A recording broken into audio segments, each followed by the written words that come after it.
Seconds board has already been shown. Red light is about to go out for 15 minutes of racing. They do so now. Pretty even start from the two drivers on the front row of the grid, and they head off down towards Clervaux Corner. Great sight and sound these cars make it. It's Lister from pole position that's just about got his nose in front from the newcomer Eddie Moyer as they go through the right-hander at Clervaux for the first time. They all just about keep it out of the gravel. That's the 56 car of Daniel Sibbons, so he has lost a little bit of ground, if anything, I think, at the start of the race. Yesterday's winner. Here he is, Jonathan Lister, coming towards us then. Heading towards Tower Corner. That's the number 7 car. Next up, which is Daniel Court. He's in 3rd position at the moment. And 4th looks to be the 43 car of David Mason. 55 it is in 5th place, which is Simon Court. So a good start from both of the Court brothers. Yeah, that's right, but not a good start for yesterday's winner, Daniel Sibbons, but you can overtake in Ma7da racing, and he'll be looking to move forward, but it is Lister that leads it then from Eddie Moyer with this repaired brake caliper, so we shouldn't see as much locking up from him today. And then the rest of them come through. Watch out for Danny Andrew from 11th on the grid. That car had to be rebuilt on Friday after a crash early on in testing. Oh, and off the road is that Sibbons, yesterday's winner, that was gone off there. And he's lost a mudguard in all of that. Or was it David Jones? And now he's spun. He's spun at with mucky tyres. He's spun at the complex onto the grass, so that's not been a good couple of corners. Yeah, there he is. He's going to get back into the race though, right at the back of the field, the Nottingham-based driver. So the leaders coming up to complete their first lap, and it's Jonathan Lister leading side by side a little bit further back there. We'll pick that up down into Clervaux Corner. It looks like it's still Daniel Court there in 3rd place, ahead of Eddie Moyer, who led for so much of the race yesterday. First time out, the 24-year-old farmer from Grimsby. Oh, somebody just cut the chicane. I can see out the window. That was Eddie Moyer, wasn't it? And it's not. Well, we could have. They lost all the momentum, I think. Or was there a further problem that caused it? Anyway, it's Lister from Mason, from Court, who looks up the inside. Daniel Court, who was only 7th yesterday, going well here. And David Mason slid out wide. He's across the grass sideways, comes back on. But in 3rd place, Daniel Court goes up to 2nd. So this is a really good run there from Daniel Court, who started 4th on the grid. He's worked his way up to 2nd, but going much better than yesterday. And now he's getting on time with race leader Jonathan Lister, who just missed out on the win this time yesterday. Yeah, Daniel Court was only 13th in the championship last year with just the one top 6 finish. We need to keep an eye on Eddie Moore and whether he can come back or whether he has got a problem. He is there at the back of that leading group at the moment in that TSR prepared car, freshly built car, that one. First 3 though, with Mason at the rear of that group. He's trying to get alongside Daniel Court, but on the outside line for the hairpin. There's a bit of a gap back then to 4th and 5th, who are trying not to fall over one another. 4th is Sibbons, 5th is the 55 car of Simon Court, and 6th is David Winter. So that's been a slight shake-up in the order on that lap, precipitated really by Moyer going off at the chicane and cutting the chicane effectively. We are down at Clervaux Corner. That is Danny Andrew, who's coming up through the field again.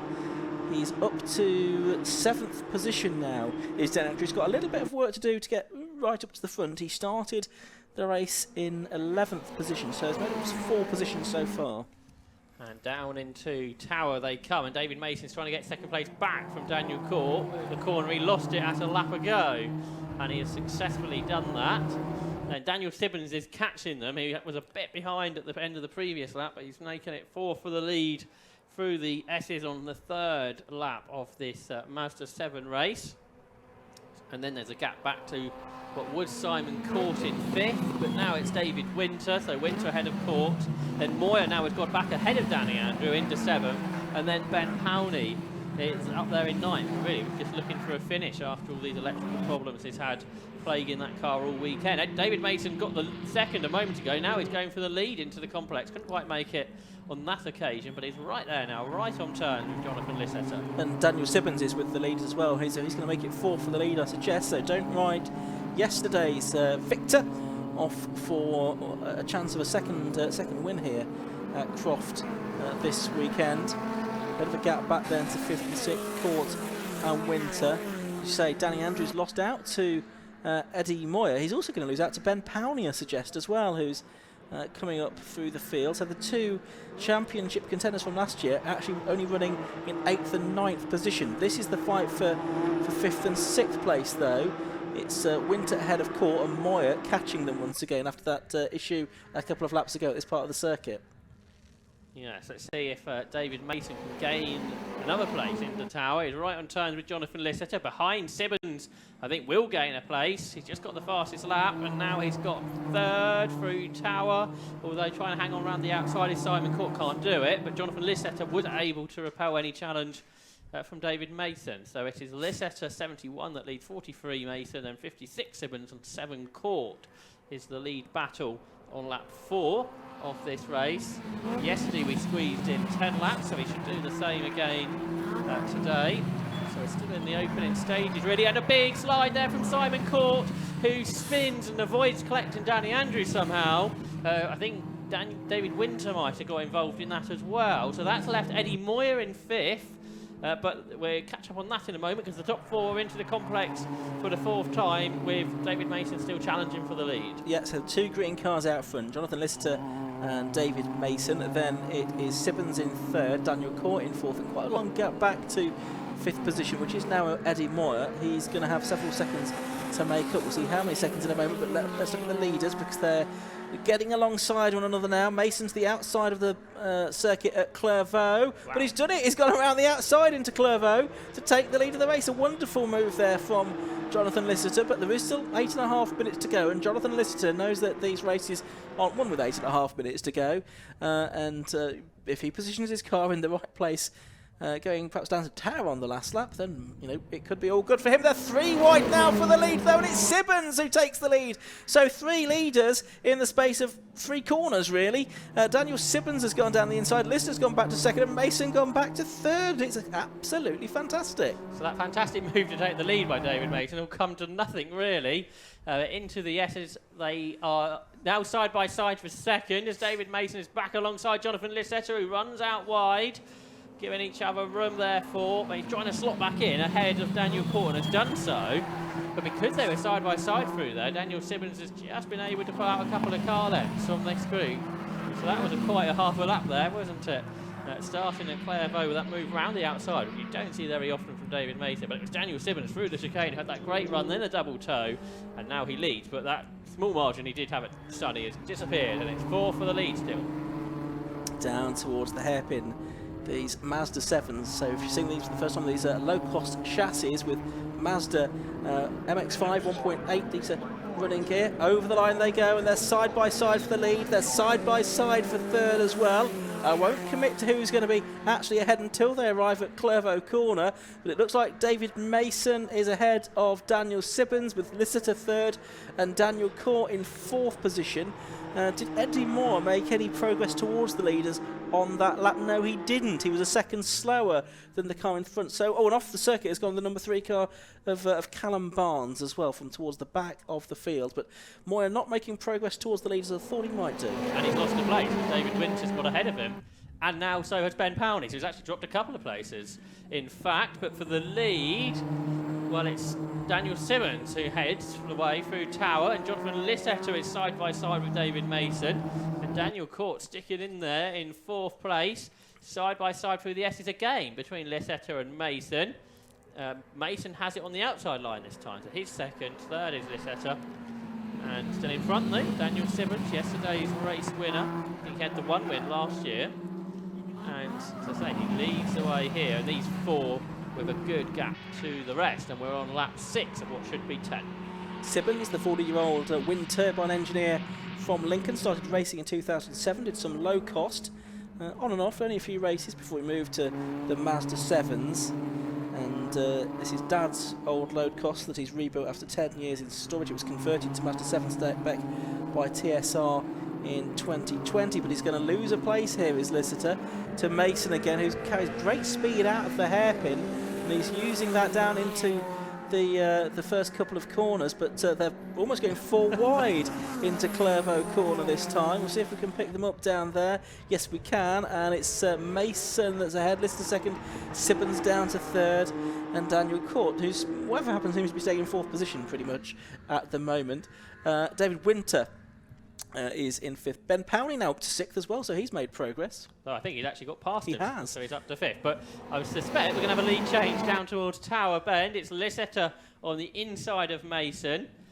But what's been interesting here is how Mason is usually second through the hairpin, but leading across the line, which is quite a rare thing, but important come the last lap. David Winter's got back to 5th place into Tower Corner, and it's a great scrap for 4th, as it is for the lead as well. And you're just seeing the back of it now, because that's Eddie Moyer just behind Danny Andrew, who's just behind Ben Powney, who's just behind David Winter. This is the battle for the lead, though. 2 4-car scraps, 1 for 1st, 1 for 5th position, and it's Lisetta ahead again now from Mason, Sibbons and Daniel Court as they head out of Surrey down towards the complex with 4 minutes of the race left to go, and it's up the inside for Lisetta. Is he going to be able to hang on? Meanwhile, Danny Andrews come through the next pack. He was 8th, he's now 6th. He's, I was going to say, he's now 5th because he was alongside David Winter coming in. Problems there for Simon Court. He's got damage, has he? Remember, he was involved in that incident earlier. Yeah. Meanwhile, for 3rd, Daniel Court is trying to get a position. This time, David Mason doesn't lead across the line with 3 laps, I think, to go. And they turn their way then down towards Clairvaux corner. The battle behind is David Winter to the front in 5th place. I think Daniel Sibbons has got 3rd back from Daniel Court, so it's position changing all the time. The 4-car fight for 5th might become a 5-car fight because Martin Shelton in the number 99 car is closing in on that quartet of cars for 4th position. But we're watching the 4 leaders heading down towards Tower Corner. They're alongside one another. 2 green cars again, Mason on the inside, Lisetta on the outside line. Here's Ben Powney though going for 5th, trying to get past David Winter. On the brakes for Tower as well, and I think he's done it. Has he? Yes, he has. So it's Powney up to 5th, Winter 6th, Andrew 7th, but Eddie Moyer now is trying to get up on the inside of him for 8th place. And as I told you, Martin Shelton's now with them. I think this is the most overtaken we've seen in a Ma7da 7 race yet, isn't it? And it was on a track on Friday. I was told by some of the drivers they weren't sure if there would be much overtaking round the Croft circuit, but there certainly is. And it's absolutely fantastic racing. And Danny Andrew now goes right round the outside of David Winter. Has he braked too late though and slid wide? He has. That would have been quite a move, but it turns out he didn't gain a place. He didn't lose one either, which I thought he might have done as he ran out wide. But it's Powney there in 5th, 6th for Winter, 7th for Andrew, 8th is Moyer and 9th is Shelton. Leaders are at the hairpin, by the way, and it's still Mason from Lisetta, from Sibbons from Court. This is the 5-car battle with Powney just breaking away actually from 5th position. There's 47 Lewis Penstone-Smith, who might have just recovered from a spin by the looks of the body language of that car. He is in 13th position as things stand. 2 minutes of the race left to go. We should get, we think, 2 more laps out of it. So although David Mason didn't get the lead, he did lead across the line again by all of 100th of a second. So this pattern kind of continues, doesn't it? Where Mason is second out of the hairpin, but does lead across the line. But he might lead into Tower because he's on the inside of Jonathan Lisetta. And is he braking late enough to take the lead? He does. Now it's Daniel Court just falling off the back of the leading trio a little bit. Looks that way. The leaders are going to be side by side up towards the Jim Clark S's. On the outside, with the beginning of it, is Jonathan Lisetta, but that gives him the inside through the right-handed element, which is the bit you really want to be on the inside, but David Mason's gone right round the outside to take the race lead. 2nd Lisetta, 3rd is Sibbons, with Daniel Court just keeping a watching brief there in P4.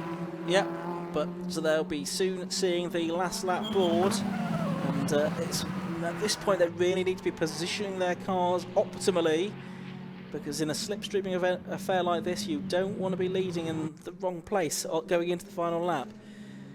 Daniel Court is still with them, but he's looked the least racy of the quartet. By the way, it's Daniel Sibbons who's got the best lap of the race, so he's picking up the fastest lap bonus point, but outside the time that was set yesterday by Jonathan Lisetta in setting the lap record. So the last lap board's now going to go out as the first 4 cars go through. Ben Powney, though, I can see, is going off the road and pulling off the hairpin, so a really disappointing weekend for Ben Powney. He'd got up to 5th place, but his race is now over. Leaders then starting the last lap. There is Powney's car that's pulled off the circuit. Leaders through Clairvaux, That is Danny Andrew, I think, now that's up into 5th position. Eddie Moyer 6th, yesterday's 3rd place man. And then it is Martin Shelton and David Winter, not necessarily in that order. There is the leading group though, Josh. Yeah, and this would also be an important move down towards Tower Bend as Jonathan Lissetter comes up the inside of David Mason. And they almost interlock wheels there. They just avoided it. And it is Lissetter who takes the lead. Mason second, third Sibbons. And Ben Powney's got moving again. We won't have a yellow flag into the hairpin on the last lap, which could be important. So it is green all the way to the end, and it's Jonathan Lissetter that leads through the S's. He defends towards Croft, where David Mason goes right round the outside. That would be a bold move. He decided against it in the end. They stay in the same order. There's 4 of them still there. Lissetter, Mason, Sibbons and Court, and there's the complex to go. And there's a couple of places yet to pass, and there may be a back marker in it as well. Perhaps just won't quite catch Callum Barnes, but we'll have to wait and see. So they turn into the complex now. It's Lissetter from Mason, from Sibbons, from Court. They'll probably get the back marker on the exit of the corner. They're side by side for 2nd place. I don't think they're going to change. Daniel Court sticking his nose up the inside of Sibbons to get 3rd place, and he might just make that work. But for the victory, it's going to be Jonathan Lissetter, and he's over the line, and he takes the win in round 2 of the Yokohama Ma7da 7 Championship. For a fantastic race that was. He got the victory with that move at Tower on the final lap to get it away from David Mason. Daniel Court getting 3rd place in car number 7 away from yesterday's winner Daniel Sibbons at the very final corner of the race, the hairpin. Danny Andrew 5th, Eddie Moyer 6th, David Winter 7th, and Martin Shelton 8th. But we had 2 really good battles there, Josh, multiple car battles as well. Yeah, that was thoroughly enjoyable, wasn't it? And a great win for Jonathan Lissetter. So David Mason just misses out on getting that win, which I think would have been his first, but we'll have to wait another day for that. But Daniel Court, a first podium, and you said just one top 6 finish last year, and yesterday he finished in 7th. So a real improvement there, and being right in the lead battle and grabbing a position at the final corner to get the podium. But Jonathan Lissetter here be delighted with that, and he certainly looks that way. And his first win and a 2nd place yesterday, so a great start to the season. Yeah, absolutely, and the marshals were waving to the drivers. They always do on a slowing down lap, but you sense that the marshals will have really enjoyed watching that race, because I know we did here in the commentary box. I'm sure you did as well. Let's have a look at the results though. And it was a 10-lap race for the Yokohama Ma7da 7s. Jonathan Lissetter it was that took the win by a quarter of a second in car 71 from number 43, David Mason. Daniel Court, number 7, took 3rd place ahead of Daniel Sibbons, number 56. Those 4 covered by only 9/10 of a second. A bit further back, number 27, Danny Andrew, the reigning champion, took 5th. Eddie Moyer took 6th in number 77. 7th place, number 35, David Winter, and 8th to Martin Shelton, number 99. We didn't really see much of anybody else, but 9th place was number 23, Samira Bidden. Rounding out the top 10 was the 188 car of Michael Jacobs. Peter Wood was 11th, Lewis Penstone-Smith 12th, Ben Powney shown 13th there, and Callum Barnes 14th, but a lap down. We lost Simon Court. In fact, Barnes just going ahead of Powney as he's just completed his race. Court and Jones there, non-finishers from that Yokohama Ma7da 7 race. Great weekend for the Ma7da 7s, really enjoyed the action they provided, and their next race is on the Brands Hatch Grand Prix circuit on the 21st and 22nd of May, when they'll be sharing a grid with the low cost. So that's one to look forward to. Yeah, and I've just had a note that's obviously all the drivers very excited about that, and apparently Scott Mattel is going to be making his Ma7da 7 racing debut at that event. Right, well that's certainly something to look forward to. The next time there's a 750 Motor Club race meeting, but at Pembrey. That'll be next time we see them, won't it? It will, won't it? So, but we look forward to Pembrey in June. Still more racing to come here at Croft this afternoon. Hot Hatches up next, followed by the secondary outings for the Classic Stock Hatch and the MX5 Cup, and we'll round out the day with the 90-minute race for the Gaz Shocks 116 Trophy. So still plenty to come here at Croft this afternoon, and a reminder that next weekend 750 Motor Club Racing, which is on Easter Monday at Donington Park, that's also going to be live streamed, so you can watch that on YouTube via the Alpha Live or the 750 Motor Club channel. So do make a note in your diary for next Monday. Let's head down to the pit lane now, and Chris Stevens has our top 3. Well, Jonathan Lissetter, 2nd yesterday, 1st today. That was such an amazing battle for the lead there. Yeah, that was That was the best race I've ever had, I think. Well, obviously in cars, but it was brilliant. So brilliant. I mean, I wasn't going to give up on that when I went down to third. I thought, no, this is my race. And it was brilliant, safe, clean racing with David and everyone else. So, I just loved it. I mean, we saw 3 wide into Tower at one point. Brilliant racing in the complex as always. David was very quick out the hairpin as well. Where were you picking your moments?